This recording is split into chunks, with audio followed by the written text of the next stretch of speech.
Yes. Oh my god, she's so cute. Okay. Hi. Welcome back.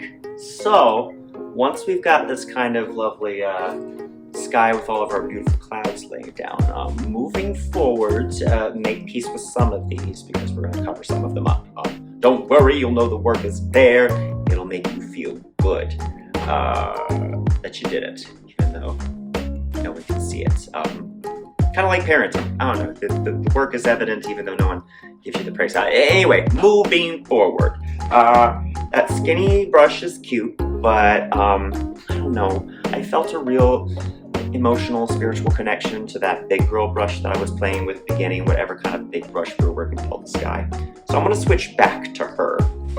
Give her a little bath, get her clean, a few twirls in that water, a few white wipes on that paper towel.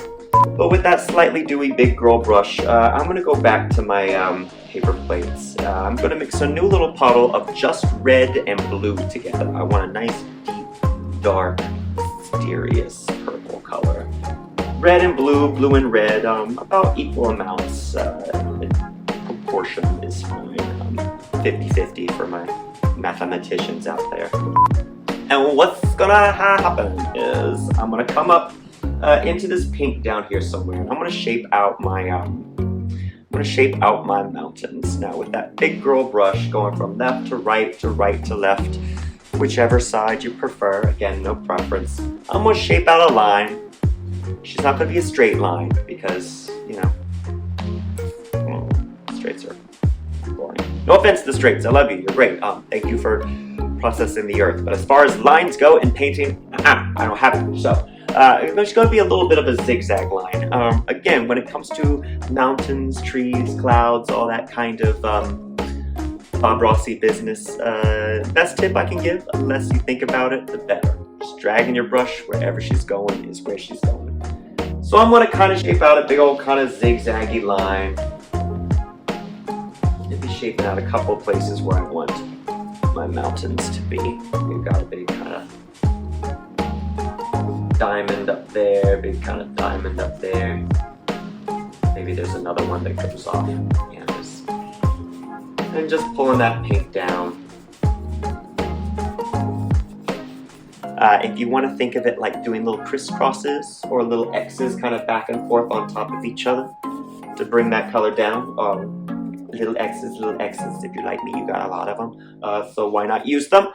Little X's, just coming down past that pink, just a little bit into that white space. Again, she don't have to be perfectly blended. Honestly, with this kind of mountain rocky stuff, the more kind of little places where it's a little bit more red, a little bit more blue, a little bit more white kind of peeking through, all that stuff, the better, the good. We love her.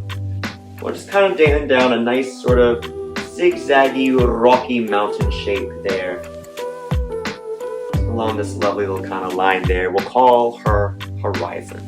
She's cute, she's fabulous, she's perfect. But once I got this kind of deep purple going on, I'm going to get a little more blue on my brush. Add a little more blue into her. When your canvas is still a little wet, when that paint's still a little wet on your canvas, you can do a lot of blending naturally with colors on the canvas. You don't have to worry about mixing up little puddles on your plate and then going on to it. Sometimes I just kind of let it happen naturally. We're throwing a little bit of blue in there, kind of crisscrossing back and forth. Now, while this paint is still a little on the wet side, we want to get at her while she's still a little wet. I heard how that sounded. With that big girl brush with all that lovely deep purple on it, keeping her filthy, so why not? I'm going to dip the tip into a little bit of white, plain white, not mixed with anything. And I'm going to come up here to one side, kind of following this, we'll say this little mountain here, this kind of little zigzag moment here. It's kind of diagonal, it stretches over there, it curves over. I'm going to put my brush right along that edge.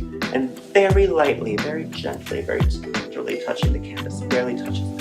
I'm just gonna kind of drag my brush like I'm brushing her hair, literally brushing. From that corner, kind of pulling down, letting it kind of blend in with that wet purple.